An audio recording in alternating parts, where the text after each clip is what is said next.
1 साल का है। अभी से प्रॉपर्टी उसके नाम करवाने का क्या मतलब है? देखिए देवर जी, जो काम जितना जल्दी हो जाए ना उतना अच्छा। आने वाले वक्त का क्या भरोसा। भाभी भरोसा क्यों नहीं, हम तो हमेशा आपके बेटे को माँ बाप की तरह ही प्यार करेंगे। हाँ, लेकिन फिर भी मैं चाहती हूँ कि ये सारी प्रॉपर्टी मेरे बेटे के नाम हो जाए। अब मुझे नहीं लगता तुम दोनों को इसमें कोई भी परेशानी होगी, है ना? भाभी वैसे तो आप जो कह रही हैं वो बहुत जल्दबाजी है, लेकिन फिर भी अगर आपको ऐसा लगता है तो ठीक है, कल ही प्रॉपर्टी के पेपर बनवा लीजिए, मैं और माया उस पर साइन कर देंगे। इस तरह से अगले दिन प्रॉपर्टी के पेपर बनवाकर सारी प्रॉपर्टी दिलीप और कावेरी के बेटे के नाम पर करवा दी जाती है। कुछ दिनों के बाद सुधांशु, सुबह सुबह ये कौन लोग आ गए हैं तुम्हारे घर पर? भैया वो ऊपर वाला कमरा खाली पड़ा था ना, सोच रहा था किराएदार रख देता हूँ। लेकिन किराएदार रखने से पहले आपने हमसे पूछा भी नहीं। भाभी इसमें आपसे पूछने वाली क्या बात थी, हमें एक ही कमरे की जरूरत थी, इसलिए सोचा दूसरा कमरा किराए पर दे देते हैं, कुछ इनकम हो जाएगी। अरे माया, ये सारी प्रॉपर्टी अब मेरे बेटे के नाम पर है और यहाँ पर जो कुछ भी होगा उसके लिए तुम्हें मेरी या दिलीप की परमिशन तो लेनी पड़ेगी ना। हाँ सुधांशु, तुम्हारी भाभी ठीक ही तो कह रही है।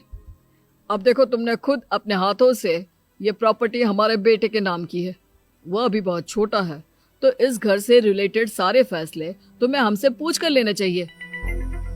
भाभी हमें तो लगा था कि आप हम लोगों से बहुत प्यार करती हैं, लेकिन आप तो हमारे साथ भेदभाव करने लगी। अरे इसमें भेदभाव करने वाली क्या बात है? और मैंने कौन सा तुमसे कुछ गलत मांग लिया? अरे ले देकर मेरा बेटा इकलौता इस पूरे वंश का वारिस है, सब कुछ उसके नाम है। तुम्हें इस बात से जलन क्यों हो रही है? भाभी माया को जलन नहीं हो रही, वो तो बस ऐसे ही कह रही थी। सब जानती हूँ मैं, इसकी खुद की तो कोई औलाद पैदा नहीं हुई, बस इसीलिए जब देखो तब मेरे बेटे पर बुरी नजर डालती रहती है।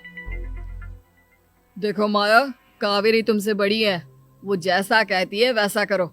और वैसे भी इस घर पर अब तुम लोगों का कोई अधिकार नहीं है, वो तो हम लोगों की भलाई समझो जो तुम्हें अभी तक यहाँ रहने दिया है। भैया आप इतने कैसे बदल गए? इस प्रॉपर्टी ने आपके दिल से हमारे लिए प्यार पूरी तरह खत्म कर दिया है क्या? इसी तरह वक्त बीतता जाता है और देखते देखते दिलीप और कावेरी का बेटा प्रणव 25 साल का हो जाता है और उसकी नौकरी लग जाती है। पापा आज मेरा अपॉइंटमेंट लेटर आ गया है, मैंने सिंगापुर में जॉब ज्वाइन कर ली है। लेकिन प्रणव, विदेश में नौकरी करने जाने से पहले तुम्हें कम से कम अपने मम्मी पापा से एक बार पूछना चाहिए था ना। इसमें पूछने वाली क्या बात है माँ, मैं सिंगापुर जाकर जॉब करना चाहता हूँ तो करना चाहता हूँ।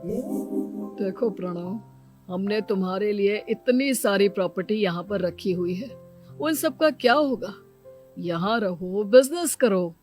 सॉरी पापा, मैं यहाँ रहकर कोई बिजनेस नहीं करने वाला, और ये जितनी भी प्रॉपर्टी आपने मेरे लिए संभाल कर रखी है ना, ऐसे ही किसी को दान में दे दीजिए, क्योंकि मैं सिंगापुर से वापस इंडिया आकर कभी नहीं रहने वाला। दिमाग खराब हो गया है तेरा, जानता नहीं तेरी वजह से हमने तेरे चाचा चाची से लड़ाई करके पूरा घर तेरे नाम करवा दिया था। हाँ तो ऐसा करने से पहले आपको सोचना चाहिए था ना। और मम्मा, मैं तो वैसे भी उस वक्त 1 साल का था, मेरा इस मैटर से कोई लेना देना नहीं है। कैसी बात कर रहा है ये लड़का? अरे तेरी वजह से अपने छोटे भाई से दुश्मनी लेकर बैठा हूं मैंने तो उसे घर से भी निकाल दिया। जानता नहीं तू, बाजू वाले घर में एक छोटा सा कमरा किराए पर लेकर रहते हैं तेरे चाचा चाची, और ये सब मैंने तेरे लिए किया। देखिए पापा, आपने जो कुछ भी किया अपने लिए किया। मैंने आपसे कब कहा था कि मुझे ये प्रॉपर्टी और घर चाहिए?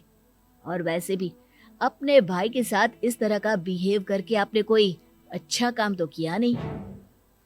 तू सही कह रहा है बेटा, हमने तेरे चक्कर में अपने छोटे भाई जैसे देवर और बहन जैसी देवरानी को इस घर से निकाल दिया। बहुत बड़ी गलती हो गई मुझसे। ठीक है मॉम, तो अब आप अपनी गलती सुधारो, लेकिन मुझे तो फॉरेन जाना है, मैं वहीं जाऊंगा। अब आगे क्या करना है ये आपका डिसीजन है। और प्रणव सिंगापुर जॉब करने के लिए चला जाता है।